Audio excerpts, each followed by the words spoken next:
Welcome back to Oathbound Gaming. Today we're playing Dreamscaper. Dreamscaper just released from early access with its 1.0 update. As you can see, 1.0.32.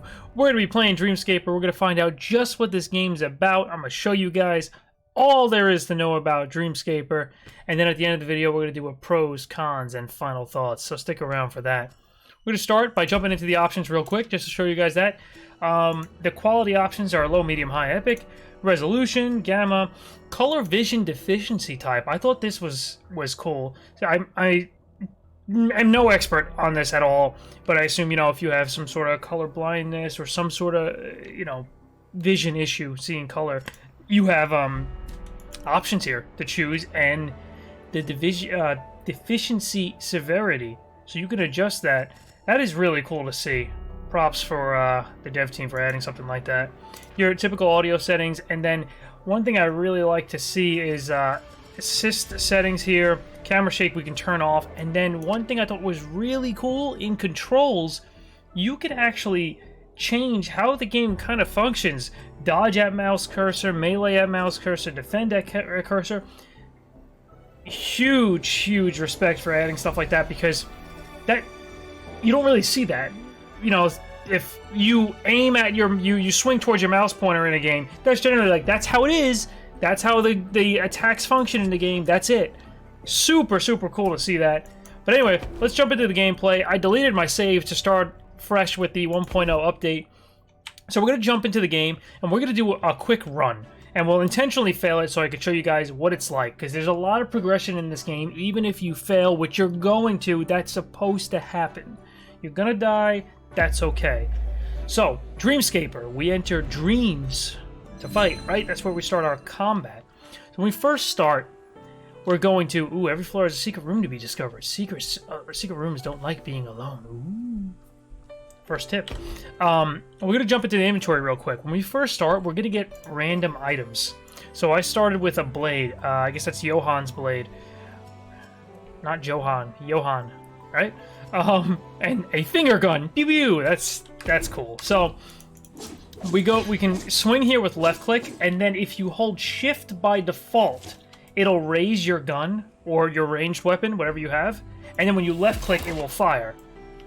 I changed the settings a little bit in the keybinds myself, which the game supports, thankfully. Not all games have keybind settings, and I always make sure to really put that in a cons category and let the devs know, hey, we would really like that. So anyway, Dreamscaper combat. We got a good drop that I can explain to you guys real quick. So, with space, I can dodge, right? I can also block. We also have blocking, and then when you'll notice at the top left, there's a bar that's filling up right now. That is a resource that is utilized for a lot of things. I'm going to go ahead and take a range shot at this enemy right now, and you're going to notice two things. That bar is going to decrease, and my character's going to flash white for a second. If I release the left mouse click and fire my shot at the right time, I will do additional damage. So, okay, that was a failure. So let's try that again. Still getting used to the finger gun. Come on, I could do better. There we go. So you'll actually see the animation itself. Whoop. Nope. God, oh wait, am I getting it? I might actually be getting it. I'll test it again on an enemy. An enemy, if I could talk. Oh my god. An enemy. Idea. Firebird. A very special keepsake. A one-time revive on death. This is an idea. So she's having an idea while she's dreaming, right? I'm going to show you what that's used for later. Remember that. Remember the idea. So we have some debris we can break here during our runs. We'll find healing potions, sometimes we find bombs, and we'll find resources, because if you take a look at the bottom right of the screen, as you pick up resources, you'll see stuff pop up over there, which is important. Now, the health potion, you'll notice something at the bottom there. If we hold F, it'll recycle that health potion, which I'll show you. And at the bottom left, you'll see that little hourglass icon went from 50 to 70. So I actually got resources by recycling stuff I didn't need. But it's a good idea to keep the health potions on the ground for now, and come back to the room later and heal if you need to. This thing in the middle is a trap. If you walk over it, you can take damage, and you'll see a lot of traps. So this is a boss room. I'm going to jump right to it, and I might fail. So, watch. Maybe I won't fail. We'll let this cinematic play out, because some of the boss entries are pretty cool.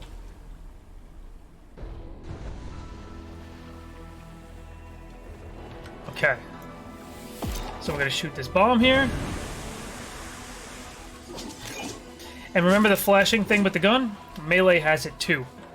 So if you time your dodge, if you time your slashing, your swings with the left mouse click, if you time it right, it'll do additional damage to enemies. It's kind of like a crit in a way. Although there's crits on top of that. So there's timing for additional damage, and then there's actually crit chance as well in the game, which you'll see on some items. Ooh, just dodge that. So you could do like well-timed dodges, and you'll get like a. You see the game will slow up just a little bit when you get the dodge perfect.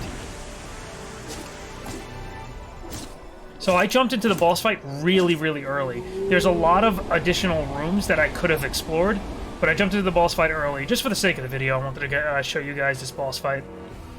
One other thing, during this combat at the top left, you're going to see I have, looks like a little yellow hand over there. That's one of the abilities I started with. I'm going to go ahead and use that now. It's like a little tornado vortex type of attack. I'm going to use it again, like that. And it does a lot of damage really quickly. Oh, I got hit by that because I wasn't paying attention. So he grabbed me. You have to roll at the right time to dodge that. And you can have 2 of those abilities. You'll see an empty slot at the top left. That's for another ability. And those abilities only have cooldown to worry about. So there's no resource other than the cooldown, which is cool because you can just freely use it. You don't have to worry about, oh, I'm using too much of this or whatever it may be. Just use it. If it's up, make use of it.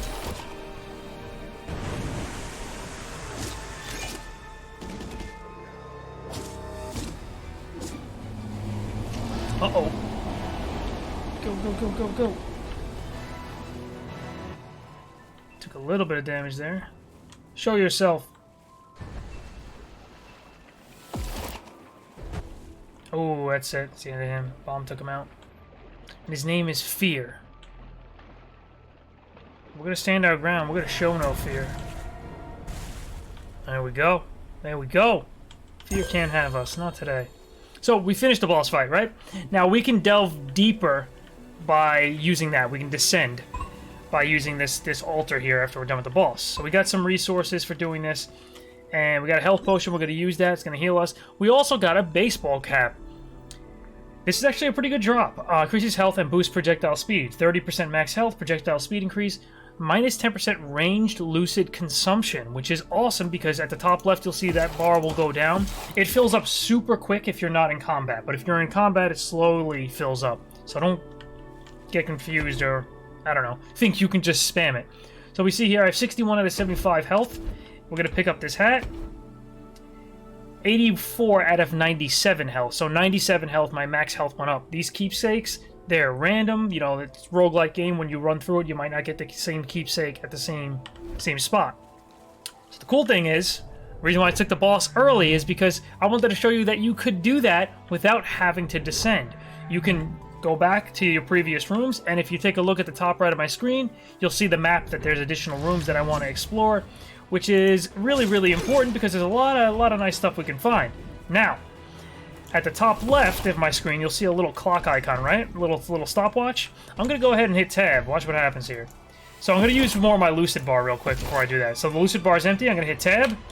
It's going to fill that bar up, and now it gives me this like bullet time type of thing where I am faster than enemies, and that depletes the lucid bar. So it fills up the lucid bar, and then when it depletes and goes empty, then that will end. That will end, and you'll get that like bullet time mode will end. You'll get opportunities and items that increase your lucid max capacity of it, so that'll last longer, and you'll have more lucid for ranged attacks. I'm going to show you one other thing. We can fast travel back to previous rooms, and remember that health potion I left on the ground? I broke one down and I left one. We can come back for it. Boom. Healed. Now I'll jump right back to the room I was in and continue on. Convenient, right? Alright, we're gonna delve a little further into here and just see what else we can find. So we're getting our resources, which is good, because after we intentionally die... Intentionally... Maybe. We will, show you how the resources are utilized, how you use them. So we got a chest type of thing here. It's like a little monolith, and we got a really, really, really cool weapon here. The Boosty Fuego 3. So we're going to go ahead and equip this, and it's going to replace our finger gun. And now we got a flamethrower, that's right. That's pretty cool. Now, our finger gun, we can recycle that, just like we did the potion earlier. And we can go in. So now, at the bottom left, you'll see I have a bomb, right? These sections here, these brown crystals, need to be destroyed with bombs. With Z, I can place a bomb and destroy them. They don't do damage to you if you stand near your bomb and they explode. That's awesome. Alright, grants 3 bombs. Let's grab that. That's great. If you take a look over here, you'll see there's a pit stop to remember. We want to remember that. Discovered pit stop. That's for an achievement. I got a progress on that, and I got resource. It's also a little bit of dialogue, and the character talks a little bit about her history, how this burger house kind of like, I don't know, what memory it jogs for her. So you get to learn a little bit about the character, and that's pretty cool. If you like stories in your games. I do. Let's flame some stuff. Yeah. Damn, that uses a lot of lucid, though. That bar depletes real fast using this. I'm going to go ahead and break this. Now, in addition to those crystals you can break, you could actually open new portions of the area of your run with your bomb. Oop, found a key, which will unlock another area. Now, on the left side, you'll see this room is actually locked. We need to use a bomb. Thankfully, we have plenty of them now. We can go ahead and unlock that. And we have a shop. Perfect. This is exactly what I wanted to show you guys.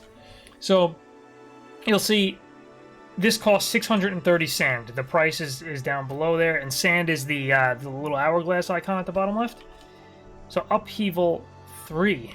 That's not something I can afford right now. If we take a look at our inventory real quick, just wanted to show you a couple more items real quick. Buckler! That's our block. If we want to block, I'm blocking with shift. I changed that. And our boots, our shoes, our dodge, what our dodge does. So you can actually modify that as well. In addition to that, we have mastery. You might have noticed that already. You see mastery of an item and abilities, your lucid attacks. You'll have masteries of the range and melee weaponry, and that's very important. And when you master items, you get stuff. I'll show you. Inspiration times 25, cost 300 sand, can be used to craft gifts. We're gonna buy that. We're gonna buy that, and we're gonna lose on purpose. All right. Hold up. Let's complete one more thing. One more thing. All right. Ooh, this room's still going. All right. We'll go ahead and blow this up. Grab our reward from that. Oh, right, I don't have my finger gun anymore. I got a flamethrower. I forgot. Burn him! Yeah, he's done. Alright. Ooh, heal. But I'm gonna die on purpose. Promises on purpose. Alright, another chest type of thing. What do we got? Criss and Cross. A companion swirls around Cassidy, dealing 10 damage when it touches enemies. So this is a melee weapon. I'm going to go ahead and replace the one I have. And now I'm dual wielding. One of the things you may notice is when you look at this weapon here, there's no like modifier on it, right? The modifier for this weapon is the star. You'll see the star, like it's a bonus on an item. So we might find Criss and Cross without that. It might be different, and it'll be a different modifier on it, or none, no modifier, or a different modifier. Same thing with this Boosty Fuego. Love that name. So a companion swirls around Cassidy, dealing 10 damage when it touches enemies. You see that little wisp? That's what it does. So you might not get that if you have Crisscross the next time. It might be different. I like that. There's a lot of RNG, a lot of cool combinations you can find. So Going over here, we're going to blow this up. Grab our resources, and we're going to use the key we found on this. And that'll pretty much be everything I got to show you on this level.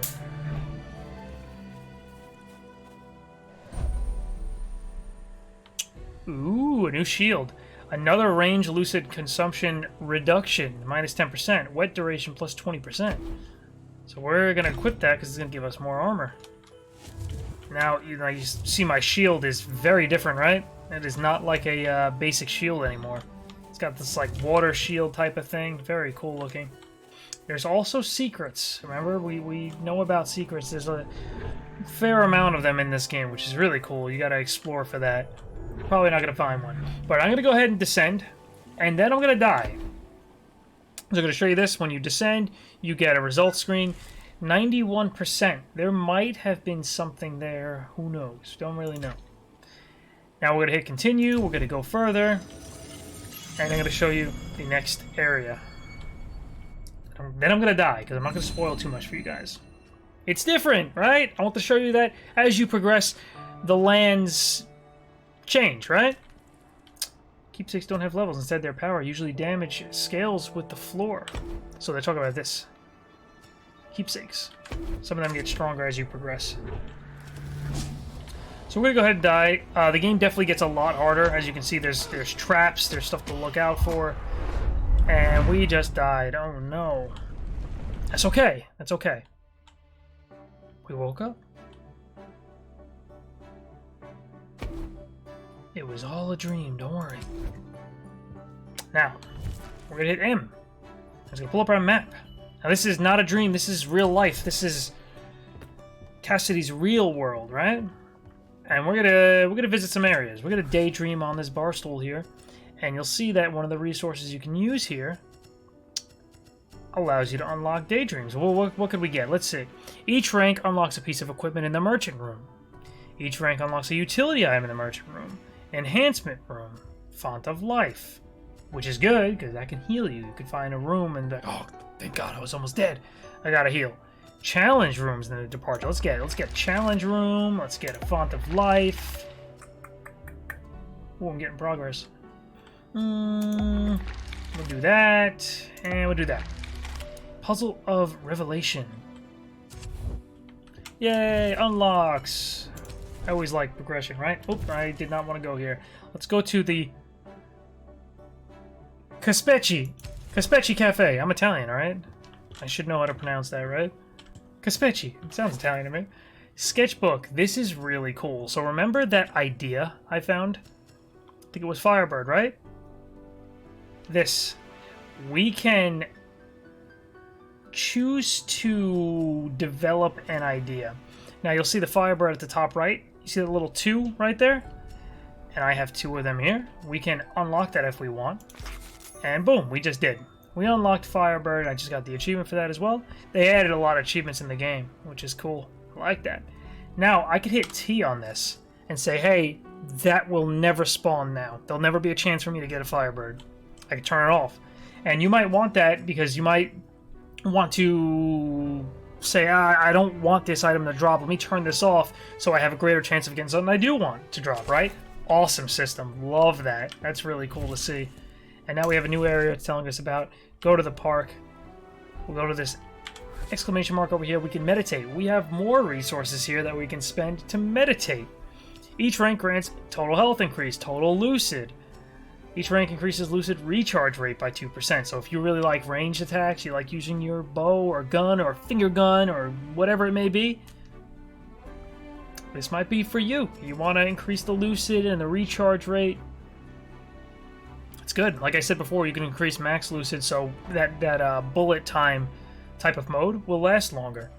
I'm going to go total health. I'm going to go increase on lucid. I'll hold on to the rest now as well, just for later. Now, I'm going to skip ahead now because I'm going to show you some other stuff. Let's do it. Eventually, after a couple of runs, you're going to unlock a crafting station in your room after you come back to the real world. You can use some of your resources to craft some items. They're gifts that you will get the recipes for. This one's a handmade coaster, so we're going to choose, yeah, Let's craft that. We can craft more than one if we want. What do we use that for? I'm going to show you. So here we are in one of the locations. This is called the Silk Lounge. This is one of the 4 locations available right now. If we talk to Eve here, we can chit-chat. Interest revealed. Traveling. We learned a little bit about Eve, talking to her. We're going to go ahead and gift her. Say, hey, here's a coaster. And she loves it. She's got a preference. That's one of her favorite gifts. That's right. There's kind of like a relationship system in this game with some of your friends. You can gift them stuff, and you got to find out what gifts that they prefer, that they like the most, and that will up your relationship with them, and you will get rewards for that. So there's quite a lot of ways to progress in this game. So she's talking. We can skip it if we want. We're gonna skip that because some of these can be quite long. But they're cool. I do recommend, reading them the first time you actually go through this. So we unlocked something. Dream Journal's unlocked. We hit J, and now we have this unlocked. This is a nice way to take a look at what you can get. You'll see we're going to get a random melee, random range. So you could see your loadout, like how you're going to do the next run. Just noticed that? That's right. I chose different shoes for my next run. So I chose Weave here. So we can change some things if we choose to do that. And just choose different equipment that we want to go with. Pretty cool, right? I like the scream attack. We're going to bring some different stuff. And the nice thing about that is you can target items that you're working on the mastery for, right? You see Astral Blow, that thing is completely full down there. That says 10% ability damage. That's done. But I could be like, okay, I want to bring Cold Snap and work on that and get all these weapons mastery completed, and you get them buffed. You see that it'll do 10% additional ability damage when this is max, and that's something I already have for Astral Blow. So if you use something enough, they'll reveal what you're going to get for getting max mastery, and then of course you go further, you get max mastery, and you actually do earn that. So for instance, this roll, spinning trap resistance 10% is what I'll get if I get the mastery completed on the roll. Nice, right? Lots of progression in this game. This memory is just lore stuff. Notes the same thing really. It's notes about the relationships. You can see your track your relationship status, and then in the to-do list you can complete some like mini quests in a way, like I guess challenges is the way to describe it, right? And when you complete these, you see that you get rewards. So we can click them and be like, yes, I would like all of this juicy rewards. And as you can see, that list is expanding and getting quite large. So you can continue to complete those and earn more rewards. Pretty cool, right? Lots to do. Well, guys, I hope you enjoyed this first look at the game. Let's jump into our final portion of the video, the pros, cons, and final thoughts.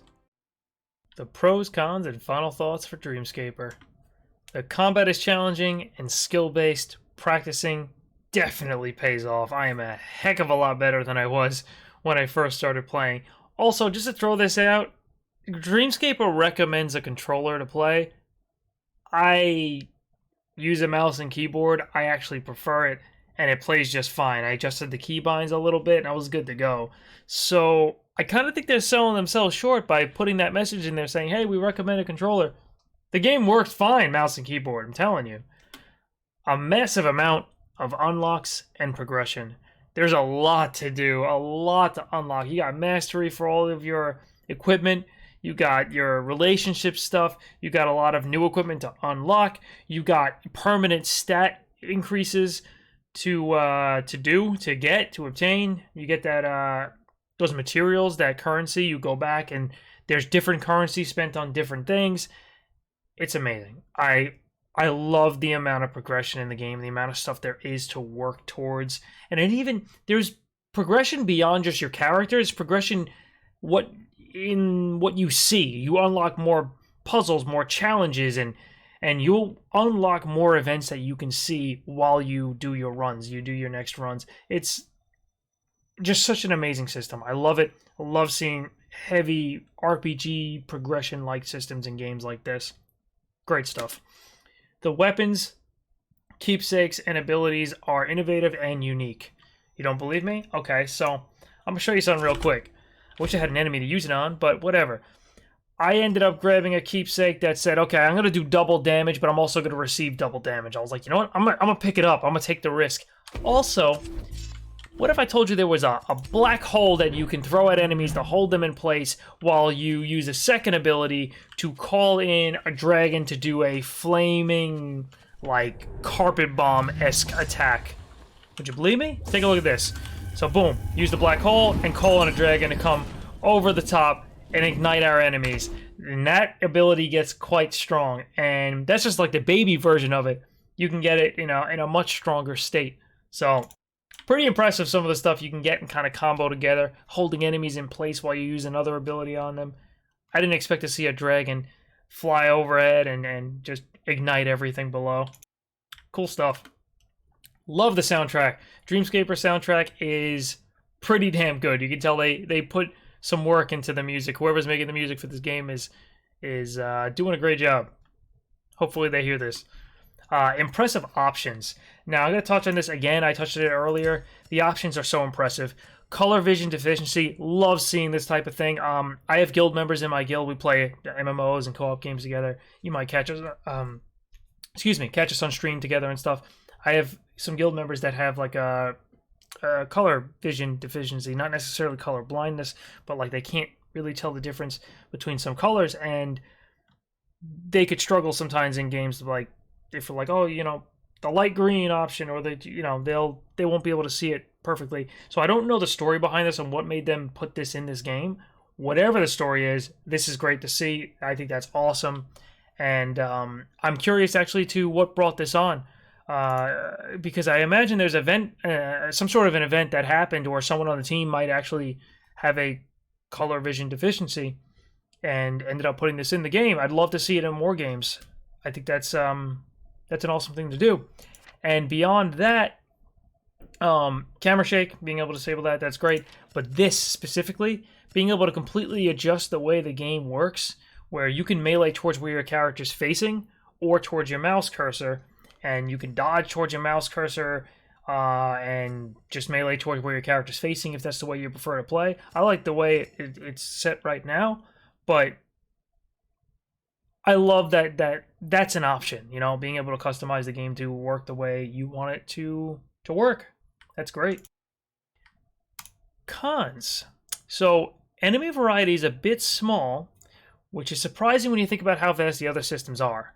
There's so much to the progression and the equipment in the game, but the enemy variety is a little bit lacking when you compare the two. But I know with this update they did add 2 new enemy types, and that's excluding the bosses, the additional bosses, but there's 2 new enemy types. But if they add a couple more, 2, 3 more, they're at a good spot. So they're almost there, but it's just feels like it's a little lacking. Lucid mode.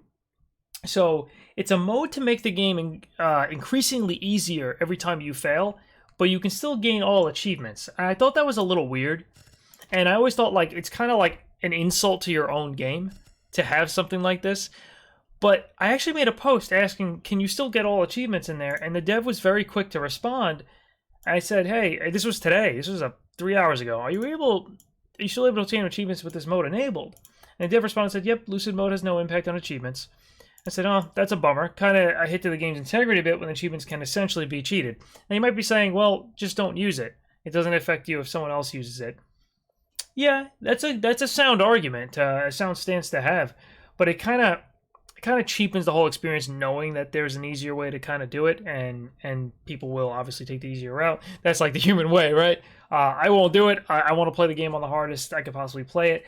But it kind of got me thinking, like, if someone struggles in a game and they can't get through it, a lot of games say, hey, get better, try your best, try to become a better player.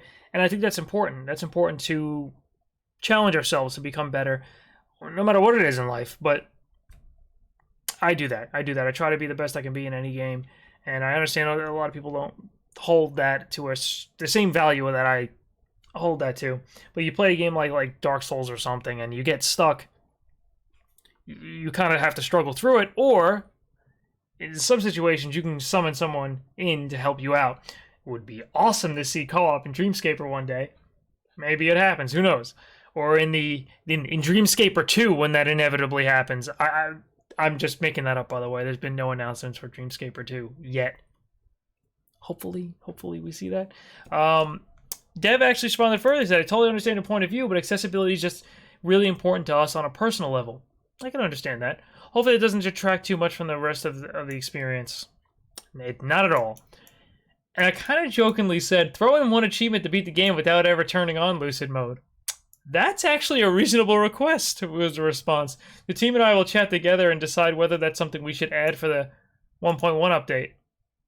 I was surprised. I kind of said it jokingly, but heck, that's amazing. I think that's really cool. And the dev team, if you go through the forums, you see that kind of stuff. They're responding to questions, concerns, anything like that. They're there to answer them, answer any questions. They're active, and it's awesome to see that. It's very refreshing to see that, right? That's why I love indie devs. They're not too big for their own shoes type of thing, right? They're out there talking. They're out there in the field with you. They're talking to the dudes. So much respect. And one thing we like to do when games are in early access is we like to see if the game has been abandoned or if it's been updated. Obviously, the game just released today, so we know that the game is definitely updated and not abandoned, but we like to see if there was ever massive gaps in the responses. This is August 5th. It's past midnight now, so it's August 6th here, but August 5th they did their updated release. On July 1st, July 1st, they actually announced that they were releasing the game 1 week earlier than intended because they were ahead of schedule. How's about that? When you ever see that? When you ever see a game go, hey, not only are we not delaying the game, we're gonna release it early for you. That's great. That's cool to see. But the intensity is a new feature. A game can get harder and harder. You can choose to up it. It's really cool. New biomes, new bosses, the 2 new enemies I was talking about. They added a hell of a lot of stuff for this. June 14th, they were talking about when they were releasing it. June 3rd, they did an update. June 2nd, May 8th, May 7th, May 6th, a couple of them happened. March 25th, a pretty massive update. February 24th. So as you can see, they never ghosted the community. They stayed true. They kept doing their updates. And I know I sound like I have nothing but good stuff to say about this game. I'm telling you, if there was ever a game that would have, A's in every box, it would probably be Dreamscaper. The dev team seems to be super responsive. They're out there in the forums talking to people. They're responding to reviews. You can take a look at the reviews. There's a lot of developer responses to them. They stayed true with their word. They released the game. It came out of early access. They delivered a whole ton of content. And I love the game. There's a couple of cons I see, but not even big deal to me, honestly. The game is pretty damn high quality, guys. So final thoughts. Dreamscaper is by far one of the best games to hit the roguelike or light genre. They're kind of interchangeable at this point, those terms. With a massive amount of progression, challenging content, and a colossal amount of gear, the game sits at the top of my roguelike list. If you enjoy games of this genre, there is no reason to skip on this one. I look forward to the future content. I'll definitely see that in the next update, and you guys will definitely catch me playing the game on stream. I hope you enjoyed this coverage of Dreamscaper as much as I enjoyed making this awesome video. I hope you guys agree that it's awesome. If you do agree it's awesome, throw me a sub. Always appreciate that, and hit that upvote. I appreciate any likes you guys throw my way. If you have any feedback for me, please let me know in the comments. That means a lot to me, and I'll definitely do my best to improve in the future. If you guys have anything you didn't like about this video, let me know. So guys, thank you very much for watching, and I will catch you guys in the next video, I hope. Skiddat!